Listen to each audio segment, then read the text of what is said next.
actor and a director. Stephanie Hansen is the director of marketing at Silverchair.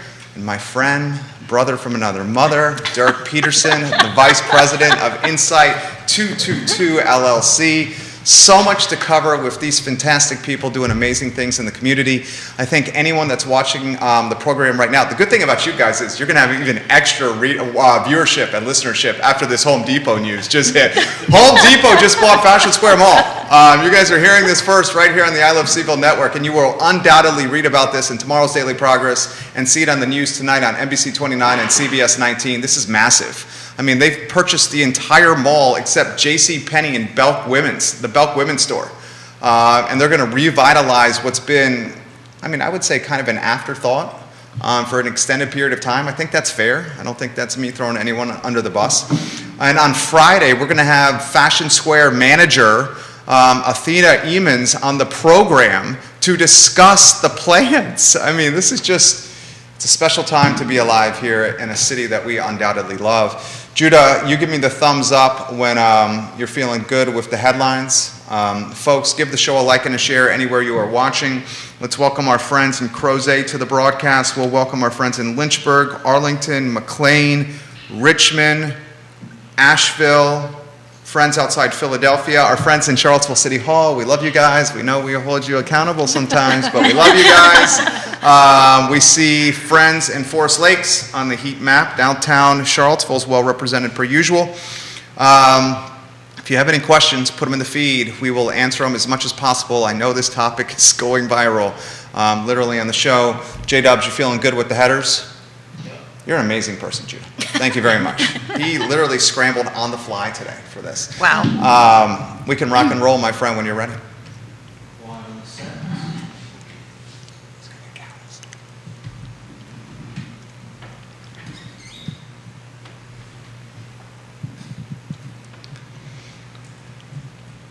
Good Wednesday afternoon, guys. My name is Jerry Miller, and welcome to the I Love CVille show. Thank you kindly for joining us. A pleasure to connect with you through this network, a network presented today by the Clifton in Keswick. Our friends at the Clifton are building memorable experiences through weddings, events, dinners, happy hour. The Clifton in Keswick, your choice, your solution, your answer for the memories you hold so dearly to your heart. A lot to cover on today's program, and I'm seeing the viewership just booming right now. Home Depot, ladies and gentlemen, has purchased just about all of Fashion Square Mall. I think you're hearing that for the first time right here on the I Love CVille Network, where we have a Charlottesville, Central Virginia, Commonwealth, country, and worldwide audience. I confirmed at roughly 11:46 this morning, so not even an hour ago, this news. Athena Emons is going to join us. She's the mall manager on Friday at 12:30 on this network. They have big plans, Home Depot, for what is undoubtedly a cornerstone for this area, and a cornerstone that's been somewhat forgotten of late. We know the trials and tribulations, well, mainly the trials of malls, and I think when you get an anchor type of brand and an anchor type of attraction like Home Depot, you're going to see thousands of customers going to a place that had maybe a couple of hundred a day. Maybe. The economic development potential around Home Depot, taking this shopping center and making it something special, should not be underestimated. If you're Lowe's across the street, you're super nervous right now because you have had you've cornered the market and had all of the market share, especially north of town. Where do you go for your hardware supplies? I mean, frankly, we support local on Martin's Hardware on Preston. Always support local and keep your business in the community. But let's cut to the chase. Lowe's has dominated the market with their 29 North location and the Zion's Crossroads location. Literally across the street from Lowe's, their direct competitor is opening up. I mean, this is like fisticuffs right here. And as aggressive of a maneuver I have seen in some time from two direct competitors. So I want you guys to mark your calendars for this Friday, 12:30 p.m., as we get clarity on what to expect from the mall manager herself, Athena Emons. She's going to join us on the show to take your questions. I have a couple of other bullet points that I want to get to first. Before we get to a panel of stakeholders in this community. Mortgage rates today hit 6% for the first time since 2008. First time since 2008, the rate's hit 6%. Jerome Powell, the chair of the Federal Reserve, he's going to talk to America about what is expected to be a full basis point increase, and that's going to happen in 6 days. Inflation came in hot yesterday. I don't know if you guys have checked your Roths or your 401ks or your stock portfolios. Mine was down over 5 points yesterday, and it was undoubtedly because of the hot inflation. So Powell has a very dubious task right now, and that's trying to control inflation, the cost of goods, groceries, gas, labor, supply chain, all being impacted by this. So in 6 days, expect a full point increase. That increase is going to impact credit card balances. Remember, those are adjustable rates that are tied to prime. In October, the expectation is either 0.5 point or 0.75 point increase. And now the talk around the Fed banks in our country is potentially a third rate hike in November. Jay Powell's been straightforward to all of us. He said there will be pain before there will be rainbows. Okay, those were my words. He said there's going to be pain before it's going to be easy peasy for all of us. So I say this not to scare you, but I say this to prepare you. Pressure is a privilege, and doing this show is a lot of pressure. And I want to bring this to you just to keep it straightforward and shoot you straight. One other topic I'd like to relay on today's program is a positive topic. St. Anne's Belfield Academy has a talented young lady named Kamora Johnson. And over the weekend, she committed to the University of Virginia. She's a hometown gal. She's a talented basketball player, and she's going to play on the hardwood right here in the grounds of Thomas Jefferson University, UVA. That is 2 hometown gals, Sam Brunell from Greene County, and now Kamora Johnson on this UVA women's basketball team. My hope is that this team, which sometimes does not have a lot of folks in the arena supporting them, is now going to have thousands of you supporting them because they got talent, and now they got local ties that we can rally around. So props and kudos to Miss Johnson on a lifelong dream and hard work that has come to fruition. She's been busting her tail since she was 3 years old. And over the weekend, she announced to our community that she signed a scholarship to play basketball at UVA. And that just gives me the chills right there. Judah Wickhauer's our director. If you could go to the studio camera and let's welcome a panel of stakeholders. I love what we have cooking right here. Offices and companies and people we know. We have undoubtedly some of the best. Lily Walton. We have Denise Stewart. We have Stephanie Hansen, and my brother from another mother, one of the best squash players I know, Dirk Peterson. Just an all-around A-plus guy who got a fresh haircut, I think, for this talk show right here. It looks so good. Look at the cuffs on those shirts over there. I love it. All right, let's first start with introductions for everybody that's watching the program. The show is yours, Lily Walton. Please introduce yourself to everybody that's watching. Thank you. It's great to be here. My introduction to Charlottesville was in graduate school. I won't tell you exactly when, but it was the early 90s. I got a degree in law and then started that career, which eventually led me into the field of people operations or human resources. I just became interested in the upstream causes of all the disputes that I was seeing, and that is relevant because it ultimately led me to uncover my purpose in life, which is to maximize human potential. And it's a big part of the reason that I became interested in Disrupt HR and why all of us are here today. So I'll leave you with that enigmatic introduction and hand it over to my friend, Stephanie Hansen. Oh, that was so good. And look at that. She's a broadcaster over there passing the baton to Stephanie. That was talented. Stephanie, the show is yours. Oh, well, thank you. I am Stephanie Lovegrove Hansen, and I'm the Director of Marketing at Silverchair, where I work with Lily. But apparently my title is threatened because that was much better marketing than I could do and more than I'm prepared for. But as the Director of Marketing, I get to engage a lot with the Charlottesville community around local events, activities, causes that we support, which is how I got involved in Disrupt HR with Lily, and I'm very excited about this year's event. Fantastic answer. You got some big shoes to follow right here. The show is yours. Hi, my name is Denise Stewart. I'm an actor, playwright, director in the area. For Disrupt HR, I'll be working as MC. This will be my 3rd time back, which is very exciting to me. It's a wonderful event with so many people coming together, and I look forward to thinking of ways to continue to make jokes about both work and disruption. Ooh, I like that. You filled those shoes quite admirably. Well done right there. Dirk Peterson, my friend, the show is yours. Yeah, and I'm sitting in the wrong spot because there's no way I can follow you, Denise. I'm with Inside 222, and I moved here about a decade ago because Charlottesville is beautiful, and we got to be here for a summer house sitting.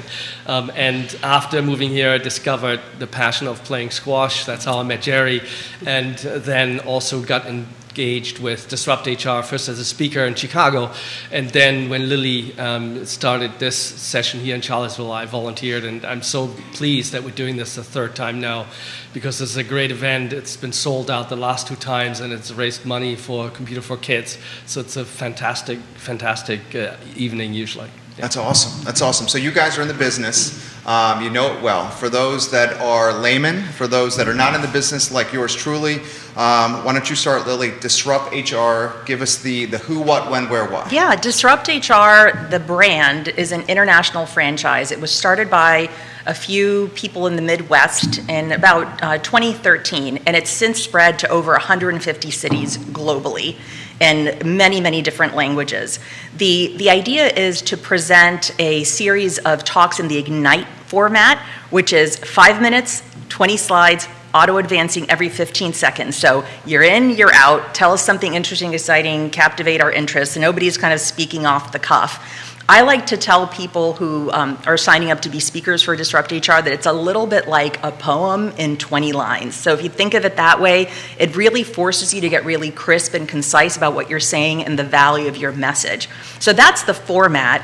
How we ended up here is in 2017, end of 2017, early 2018, I took a sabbatical for a few months, and I was just looking for a way to reconnect with my community. I'd been commuting up to Northern Virginia and DC for years, and I just wanted a way to just come back to Charlottesville. And I was poking around, and I found Disrupt HR, and I thought, oh, this looks fascinating. I want to attend the Charlottesville Disrupt event. And there was none.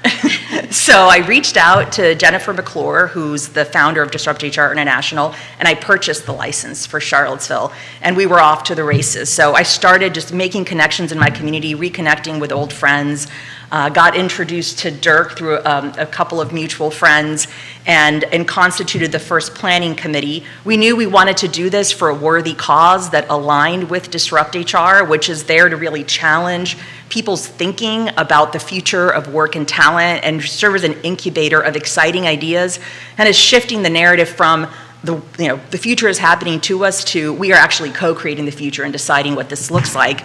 And that's how I became introduced to Kayla over at Computers for Kids. And what Computers for Kids is doing, for those of you who don't know, is absolutely unbelievable. They're taking students in the Charlottesville area from economically underprivileged backgrounds, pairing them with mentors in the STEM industry and coaching them through projects that help to unlock their interests and passions and get them to conceive of themselves as being in these jobs of the future. In fact, creating the jobs of the future for our community. So it's absolutely transformational work and very much in alignment with the spirit and purpose of Disrupt HR. So they became the benefactor of the event at that point and have been so ever since.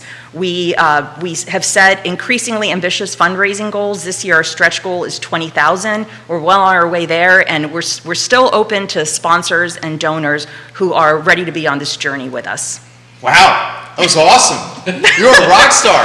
Well, thank you. Seriously, that was amazing. Something that struck me from what you just said was shaping their future ourselves. Can we go down that road? And I'd love to throw that to you, Stephanie. Like, the pandemic has changed so much of how we go about our life.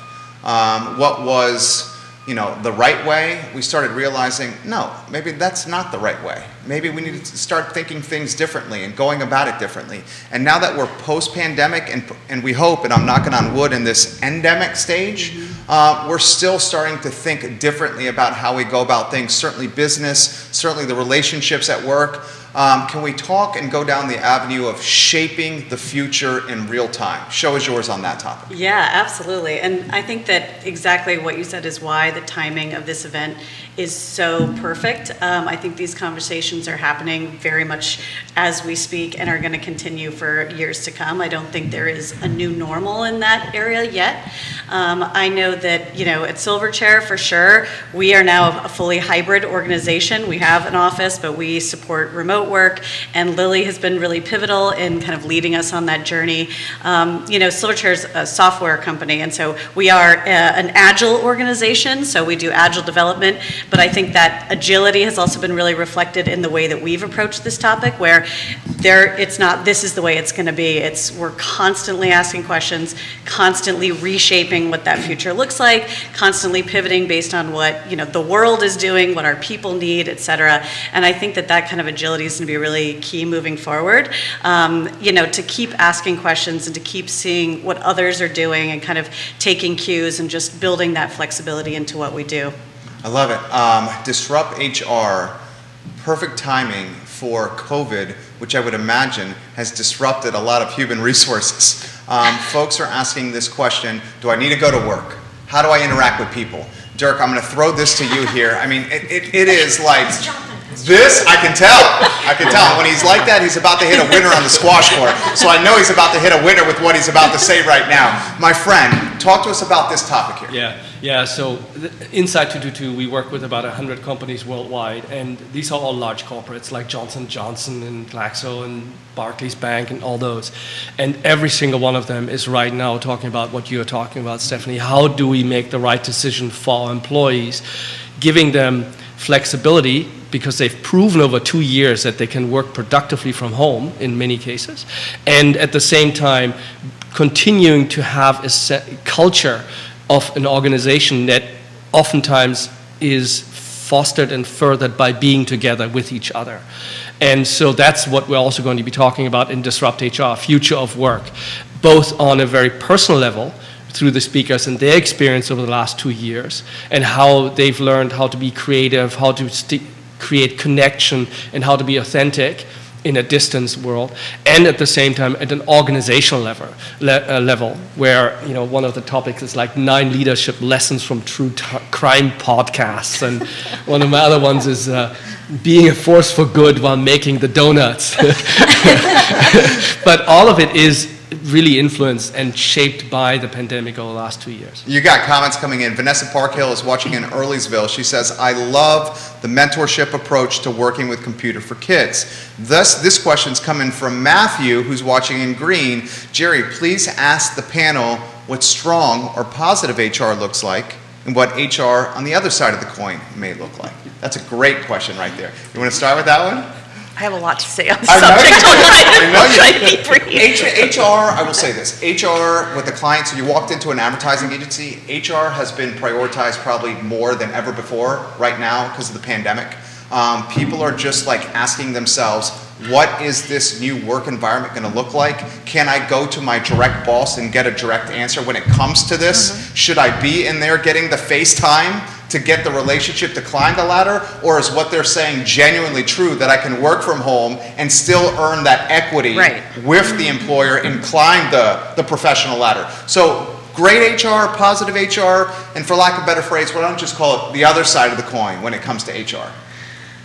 Let's talk about great HR. Okay. I think great HR, which is my North Star, right? I don't think anybody can say that they've truly mastered this, because we are imperfect human beings operating in an imperfect world. But great HR is, going back to my earlier point, HR that maximizes human potential.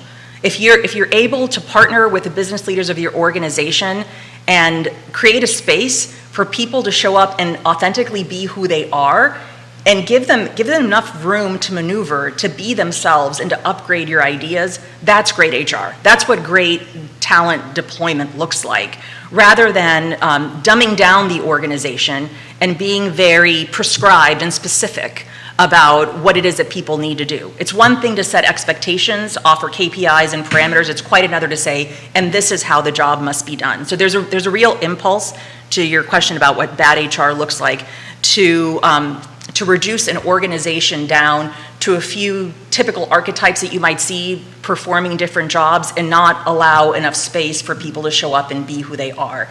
And that's the thing that inspires people. That's the thing that produces transformative ideas. And that's the thing that differentiates good organizations from great organizations. So I've painted it in kind of broad strokes, but that's really what it comes down to is, are you giving people permission to be who they are? And are you capitalizing on that? And I'll give you an example of how we're endeavoring to do this at Silverchair. Is we've moved away from a traditional performance management system to what we call a strengths-based performance management system. All it really means is before you get to the part where you tell somebody what they're doing well and where they need to develop, you need to take inventory of what it is that they innately do well, because that puts you on the hook and makes you accountable as a leader for what you're doing and what the organization is doing to invest in that person and actually create the conditions for them uniquely to thrive. So that's one way in which we're activating that idea that the way you do HR really well is to give people room to thrive and be who they are. I love it. And I see this so many different ways with your organization, Silverchair. Are you guys Silvercharians? Is that the Yes. motto? Silvercharians. Yes. I see Silvercharians working from everywhere. They may be working at home, on the downtown mall. I see a gaggle of Silvercharians working at Three Notch Brewing Company, literally with their computers lined up. I mean, it's just absolutely fantastic. Yeah. And the work is getting done, Yeah. the job is getting done, and the quality of life is there. Can we talk about this, and I'll throw this to you, Stephanie, like, what is the future of a work environment now that we're heading to this like remote prioritization? Maybe we don't want to commute. Maybe we want to be more relaxed in our attire. And as long as we still produce and get it done, where does it matter if we're working from an ISP somewhere, as long as the KPIs, key performance indicators, are met? Thoughts on that topic? Ooh, I mean, the thing that stands out in what you said is, in terms of what we wear and things like that, hard clothes are over. There's no more hard clothes. We do soft clothes. That's the future of work. But seriously, like I think this is something I don't have a clear answer to yet. I think we're all in the process of answering it for ourselves. Silverchair's culture is very important to us. It's a really big reason that people work there. And so recently, we went through an exercise where we've been talking a lot about preserving our culture. And we said, I think we need to pause and step back and make sure we define what our culture is and what we mean when we say our culture. And so we have an advisory group called the AG, which is the symbol for Silverchair. And so we did a branding exercise and kind of had everybody, talk about what are the words that you associate, what are we not, what differentiates us, to kind of hone in on what that means for us specifically. So I think that's a good grounding point, is what do you mean when you talk about your culture? And then from there, what are the activities that support that? And I think that's really important. I mean, from a marketing perspective, I get to interact with Lily a lot in some of our internal culture and internal marketing, but also from an external marketing perspective, I think that the pandemic has forever shifted.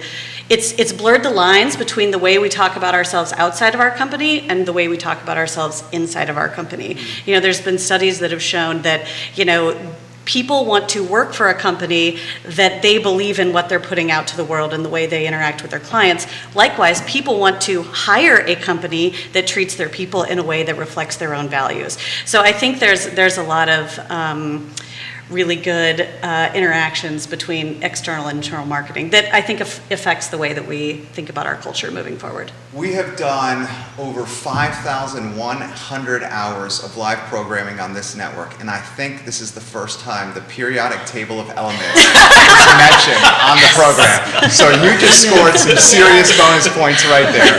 That was so impressive. The AG reference with Silverchair. Let's get Denise in the mix. Why associate yourself with Disrupt HR? What excites you about it? Well, it's one of those Charlottesville wonders where one of my friends happened to be friends with Lily and said, you know what, you two should meet. Shout out to Kate Bennis. Oh, Connecting, come on this show. I know, connecting people all over Charlottesville. But so when I was thinking about it, I thought about the comic potential of what happens when you really can bring an event and get speakers pumped up and get the audience fired up about the subject matter, about work and disruption, which I think, if you think about, I don't know, everything from WKRP in Cincinnati to The Office, you think about work is funny and work is on our minds and work is tedious. And I think about when we think about maximizing human potential, let me give you a trivia question. What did Richard Probst invent in 1964? Ooh. Please tell us. The cubicle. Oh. And then did everybody dig in, right? And it was supposed to be about, this is going to be the work. This is the new work. And I even think about my elementary school, which like grabbed onto the idea of the cubicle and brought down the walls, and classes were set up that way. And then it was like, terrible. Yeah. For all the reasons, if you've watched Office Space, the end of like the cubicle must come down. Absolutely. So, thinking about that, it's so much in the heart of us about how we work. And I worry about, this one statistic that I'm sure has really suffered under COVID, because here's another trivia. Do you know what people do more at work than they do at home? What's that? Spend time there? They gamble. Oh, wow. So I don't know how 78% of people say they gamble at work.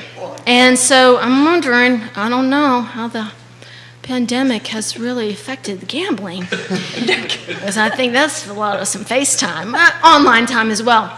But so as a comedian and as an entertainer and as a person who loves live events, for me, thinking about ways to crack open our speakers and also the audience so that it's as electric as possible to combine with the speeches that people have worked really hard to bring to us. I love it. So the last 2 years has created almost cliches.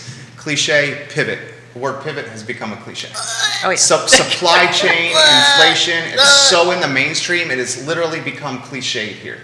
Another one, but it should be in the mainstream, is the word culture. And you guys have touched on culture already. Millennials, Gen Zers, young millennials, Gen Zers are prioritizing company culture, Dirk, more than ever before. I mean, prior to the pandemic, it was you show up to work 10 minutes, 20 minutes early, you stay 20, 30 minutes late, and you grind, and you keep your head down, and you hope you get your promotion. Yeah. Now we see the great resignation has happened, and company culture has been prioritized over maybe even earning potential. Can you put that in perspective for us and how it applies to you guys? Yeah, I think in culture is clearly being seen now as a factor that drives earning potential. And that's the change, right? That the new generation that's coming on, and also all of us who've worked 2 years at home understand that how important a factor that is to create connection with an organization or not create connection with an organization. And culture drives creativity, culture drives retention, culture drives engagement. And all of those factors, I think, are right now in play. And that's what the Great Resignation is showing, and that's what the drive away from the cubicle is showing, and why a lot of organizations that we work with have actually started to make pretty significant decisions on changing the office space, the way in which the layout is being done, the way in which they bring people together. And they create these interesting models where they try to understand for each category of the employee what type of environment do they need in order to be most effective. So one of the companies I talked to yesterday said we have now 4 different work models. One which is entirely remote, one which is entirely on-site, and then 2 in the middle that are either intentionally on-site or mostly on-site. And so thinking these things through is really new and really interesting, and will require for the next 2 or 3 years a lot of thoughtful design in order to make sure that the culture doesn't suffer but gets strengthened. And we see a real difference between those companies that actually engage in this work and those companies that default back to the CEO or the executive team saying, I want my people around me because it's comfortable for me. which you saw in the headline in the news, right? Everybody's making fun of Musk, and rightly so, of saying, you can pretend to work somewhere else if you want to be remote. Right? He said you better get in the office. He definitely did say that. Yeah. Exactly. And so that is, I think, the way I see it personally is those organizations will see a return to the office, obviously, because power is with the executive team. But they will also see in 2 to 3 years when those companies that are advancing to be more flexible, to be more aligned with what employees want and needs, the companies that are not flexible will see a great outflow and loss of their best talent. And that, I think, this is the reason why this Disrupt event is going to be so exciting and interesting, because we're going to tackle exactly those topics. I have a follow-up for you, Dirk. I want to highlight some of the viewers and listeners here. You got the TV station down the street on the feed right now. Thank you for watching, guys. Aaron King is watching at Feast. MJ Arquette is watching. Johnny Ornalis, the owner of Guadalajara and El Mariachi, watching the program literally as we speak. You got one of the newspapers on the feed watching us here. Let's talk cubicles, tearing down the walls, people wanting to be around. I'm a people person. There's nothing that energizes me more than being around other people. And the pandemic was so difficult because I crave human connection. Like, I crave it. I seek it. Yeah. This is the challenge I see on the horizon. How do we maintain this, like, people are like bees buzzing around the hive, needing to be around other bees and that connection, with potentially working remotely from an ISP. Yeah. I am totally in favor of tearing down the walls of the cubicle, and I love the open work setting. I mean, look at this place. There's no walls here. It's just one big box here. So this is how we rock. But I'm concerned about the compartmentalization of human talent when working remotely through an ISP. That's an open-ended question. You guys can go anywhere you want on that topic.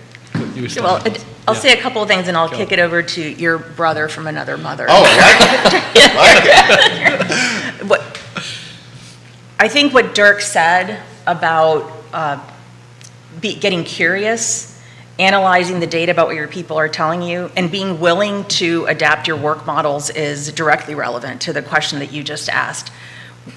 In early 21, we sent out a couple of surveys to our people at Silverchair, basically asking them, first of all, how do you feel about working remotely? Like, we didn't know, we hadn't asked. We just assumed everybody liked it. Because your team likes an occasional happy hour at Rapture Restaurant in the downtown mall. Let's cut to the chase. You like to be around the other Silverchairians, do you not? Very true. Yeah. Yes, and we're good at that. You're right? very good at that. Yes, and that is, well, anyhow, that's one of the, first of all, people said, I feel more productive than ever. We're a software development company. We work in Jira tickets. We could see the data. Yes, our people were more productive than ever. But hours logged is not the same thing as productivity. Hours logged is not the same thing as creativity. It is not the same thing as producing high-quality work product, right? But we could see that that metric was there. The other thing that they said was working remotely prevents us from community and connection. We've been able to recreate a lot of this online. We still have it. We have incredibly active Teams channels. I won't go into a lot of detail on that, but trust me, there are a lot of them, and they're highly specialized, and they're very active. And people were kind of missing that connection. But the third thing, and it's the real reason to, why we need to puzzle this out and find ways to bring people together, is it's the capacity for complex collaboration.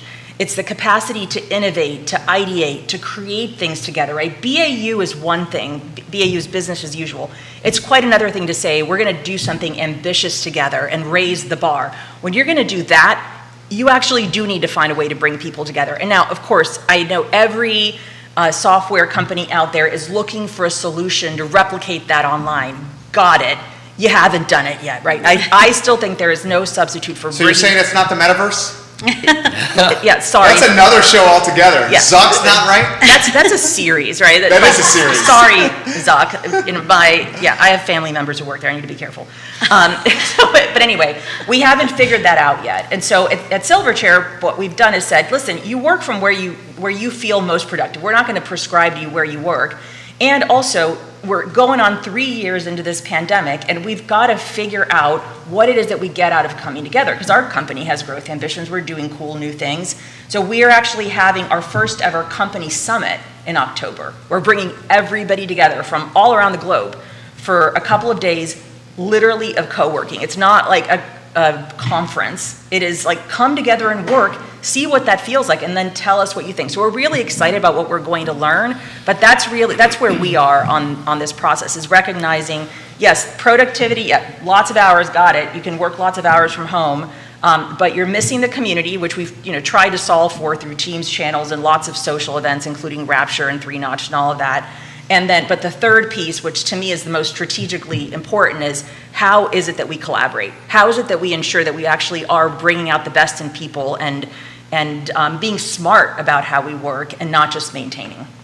And I think that's exactly the leadership and the manager challenge going forward, is to understand how to be intentional together, right? To understand when and how to design the time that you spend in person in a way that it is effective to create that trust and to stimulate that creativity and to break through the business as usual.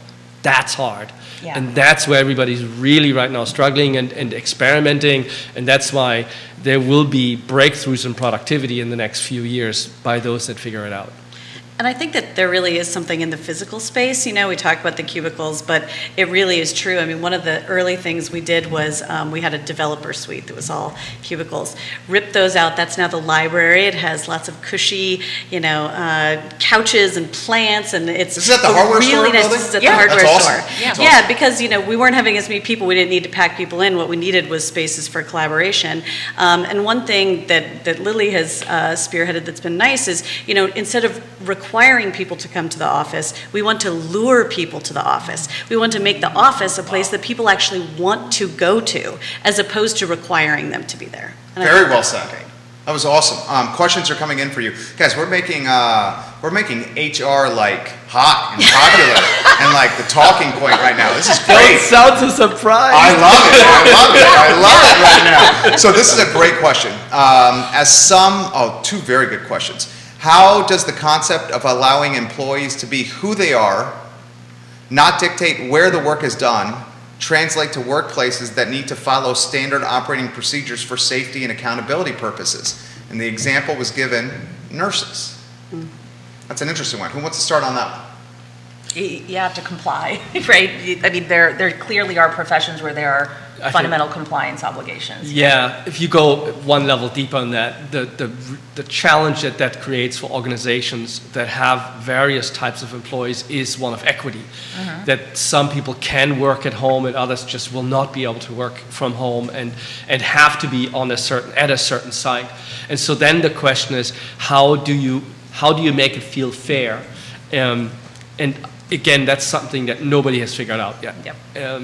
Whether that has to be compensation, whether it has to be hours, whether it has to be, I don't know what it is, but it will start to feel more differentiated than we had in the past, and it will feel more unequal unless we are careful about it. So it's a great question that we don't have a good answer to. And I'll give one example that I've always found really compelling. There's a guy named Aaron Hurst who wrote a book called The Purpose Economy and started an organization called Imperative. And their idea is that the next big wave is going to be finding a way to be purpose-driven, right? Finding a way to really connect with the hearts and minds of people and get them engaged in that way in their work. Because And younger talent is more concerned with experiences than monetary gain. That's right. And so what he introduced, and I say this all the time, you've probably heard me say it, Stephanie, is the idea that you can hack your job, right? I don't care what job you're doing. If you understand your sense of purpose in life, then you can find a way to fulfill that through what you do. And his organization used this example a lot of the orderlies in a hospital, right? Who probably have the most undesirable job in that hospital. They're cleaning up human waste. I mean, they have a job that potentially could be really grueling and be a high turnover job. And the orderlies in this one hospital decided, you know what? We're really here to make this a positive experience for the patients. And so they would sing and dance for the patients. They would rotate the artwork because you have people sitting in a bed looking at the same painting for months at a time, and they would make sure that they did a rotating exhibit. So they found ways to hack that job and to find a way to the human connection that was available to them. So that's what I would say for those high compliance oriented jobs. There's always a way to make that the job of your dreams. And especially if your organization is willing to entertain that. That's where leadership comes in. You want to answer that? I agree. No? Yeah. Fantastic answer. Another great question. This is the viewers and listeners are extremely bright. that watch this program here. This is the question. As some professions are able to offer more flexibility in work schedules and environments, what should employers and professions do to attract top talent in spaces where those options may not be practical? It's a great question. I'll paraphrase. Employers that offer the flexibility of being able to work, say, remotely. You're a Northern Virginia company. It's expensive to live there, but you can work remotely from an ISP in your basement in Albemarle County while maintaining your Georgetown or DC or Arlington paycheck. Your money's going to go further here. How is the employer or the profession going to be able to compete when they're going to require the folks to be on site? Because the requirements of that job are you have to be in these walls to get it done. Will we see a drop in talent heading to those professional verticals? It's a great question. I'll start us out. I think there is going to be some turnover felt by those that require that. But to your point, Lily, earlier, if the content of the work, of the role, and the way in which it is managed and led is well thought through, then that will not be a major impact. Because in the end, when you get to a certain level of income, right, it is not anymore about the next dollar that you have by living in Albemarle County versus DC. It is about the fulfillment of the work of your colleagues, of the community and the culture and the purpose that you're able to fulfill. And to your example earlier with orderlies. And so in that sense, that is the way in which those organizations can insulate themselves against a turnover, is by really focusing on how do we manage well those people that we require to be here, and be aware of that factor and openly discuss it with our employees, right? Be transparent with your employees why you're doing it. Fantastic answer. I agree. I also think that, the workforce is not homogenous. I am like you. I was desperate to get back to being around people, and I think that there are going to be people like that in the workforce. They'll be like, oh, I'd love to be on site. Actually, that's a bonus, whereas I would hate to work for a place that was only remote. At the same time, we've found that there are people who being together is really not a draw, and they're happy to be remote all the time, and culture actually doesn't matter that much to them.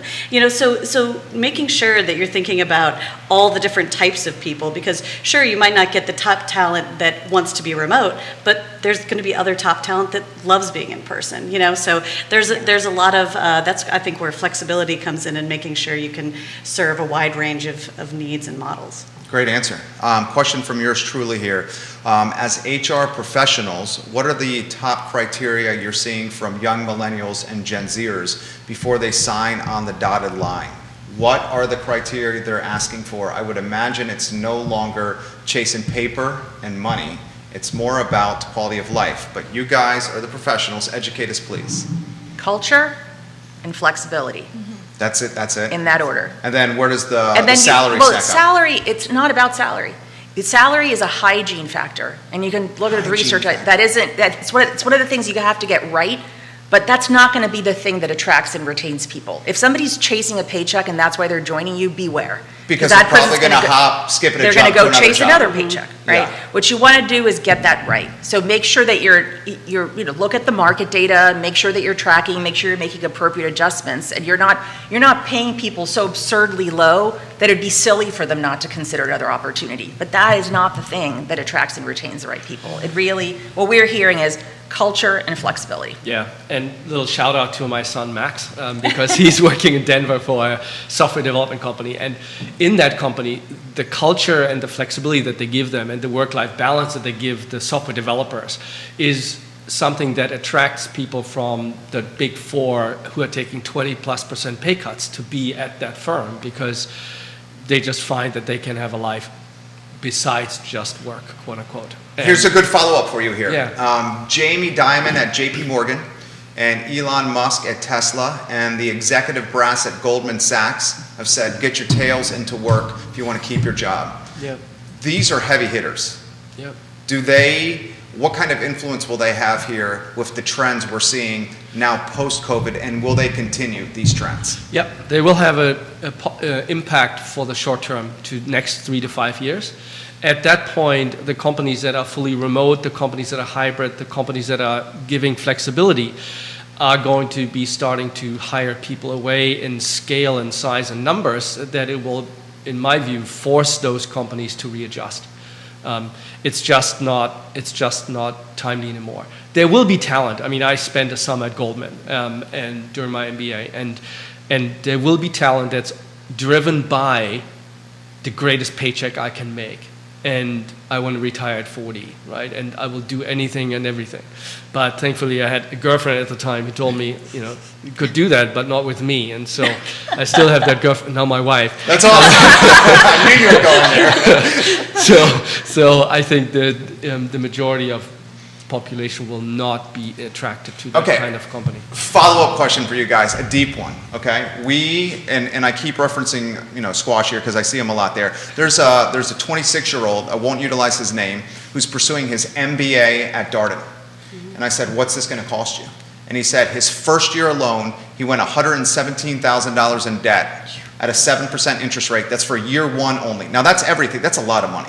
Interestingly, and this is a topic for another show, that $117,000 for that first year, he got it in 5 minutes by signing 2 sheets of paper. But we go to try to buy a house, we have to give our firstborn to try to buy a house. Yeah. That shows you how messed up the financing of higher education is. That's another topic. You should do a show on that. That is a great topic for a show. So here's the question I have for you. If millennials, young ones, and Gen Zers, you have the generational chart, right? That you can show their names. Will you put that on screen, please, sir? Judah, thank you kindly. Look at the screen, guys. He's going to show you what the generations are named. It's about to be on screen here on the show. If the young millennials and the Gen Zers are not prioritizing money as much, but instead are prioritizing culture, experience, and quality of life, how do you think this is going to impact higher education and the obscene debt accrued with pursuing some of these degrees? This guy is going to come out I'm going to have to do quick math, $234,000 in debt at a 7% interest rate, and told me it's going to take him some significant time to pay that off. Yeah. What you're asking is what is the ROI of an education? Exactly right. And that's the businessman in me coming out here. Yeah. So you could do a whole podcast series on that. I came from higher ed. Higher ed has been in a process of reinvention probably for well over a decade, with some innovative players understanding that we need to reimagine the value of higher education, offering things like stackable certificates and alternative degree programs. What stackable certificates mean? It's the idea that you can get certificates in different things and they can stack up to a degree. So you're actually gaining value along the way and not having to wait until graduation in 4 years, right? So there are many different innovations in that space to help to bring forward the value for the student and also for the future employer.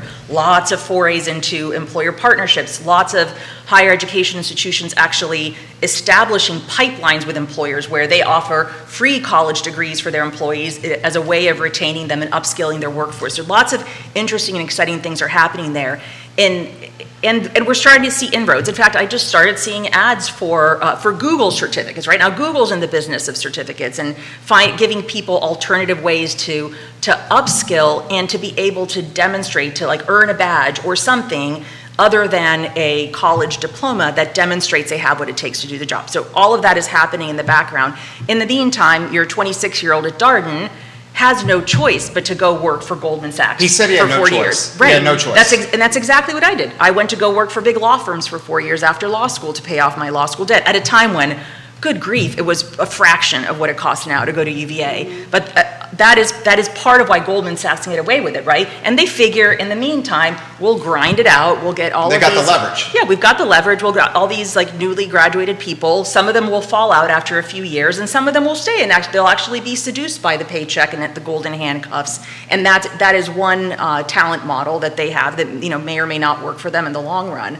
But and to answer your question, higher ed is in the process of transformation for exactly that reason. People it's just unsustainable. It's not sustainable. They're not seeing the value for all the money that they're borrowing. And I think that politically, right, that there's a lot of rhetoric around, predatory institutions and people not, their college degree being valueless. But I think that kind of overdials to the idea of bad actors, and it's really more about a system that's broken. Wow, that was excellent. Stephanie, you want to jump in here on this? Dirk, I would love to hear what you got to say on this as well.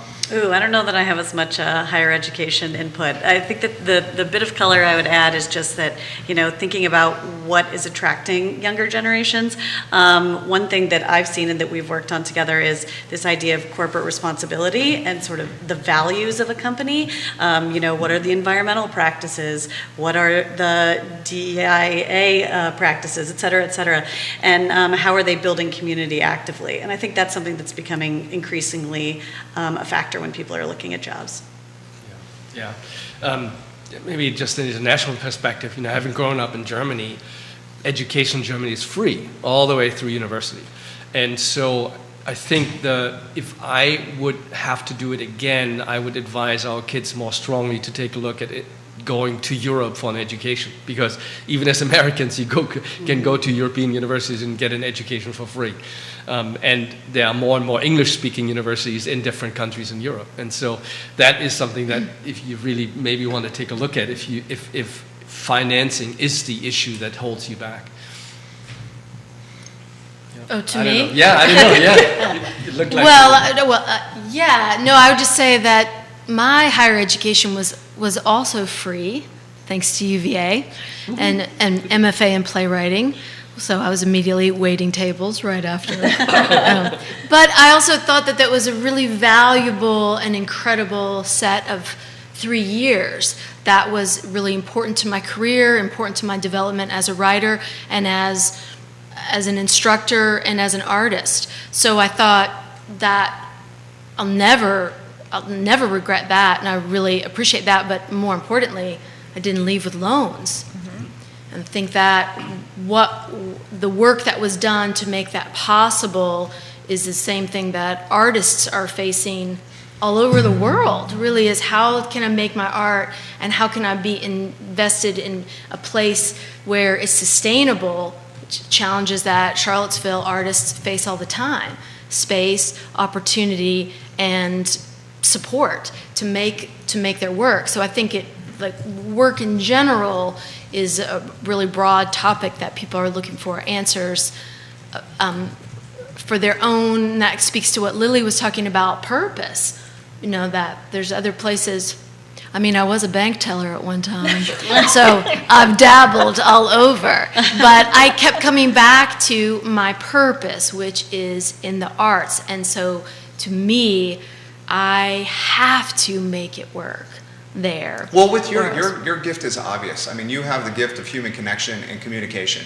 And I would imagine that in any field you choose to pursue, you're going to have success in because of that gift. Not everyone has that. It's tangible. I see it. Oh, thanks, Jerry. Yeah, I totally see it. Kimberly Johnson-Carter says, please bring back this panel for a series of discussion on education and how it translates into employment. Great comment right there from Kimberly. More comments coming in. Guys, we're making human resources and HR like in vogue right here. I mean, it's awesome.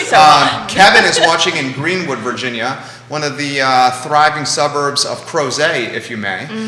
He says, how do you think virtual reality may impact the workforce in the future? How is virtual reality, all through the metaverse, a topic of conversation with young millennials and Gen Zers? Does that come up at all? It hasn't come up with our workforce, but we are seeing among our customers some evidence that virtual reality is being used very productively to teach and train, specifically people in the sciences and in medicine. So that I'm really excited about that. Again, I am holding out hope that someday we can replicate that, the magical human interaction that happens in a co-located environment and do that virtually. But for now, I'm seeing that there are a lot of important applications in just training people up on things that they have to do manually without having to come together or use expensive equipment. This question has come in for Mr. Peterson. They've acknowledged you as Mr. Peterson over here. Mr. Peterson, and I will throw it to through the ladies as well here. How is the degree prioritized by the employer? Is it as needed as it once was? It depends on the field, very much so. I think there's, when you look at software engineering undergraduate is fine, or even without undergraduate, right? As Yeah. long as you have the skills, technically you're going to be in. But if you go into any kind of business, I know the thing that my MBA and I think a Darden MBA gives you is great flexibility in your career, right? I've changed careers from investment banking to project management, international development to HR and back, and so it's just something that I really appreciate about that investment that I made into the graduate degrees, but it really is not necessarily in all areas.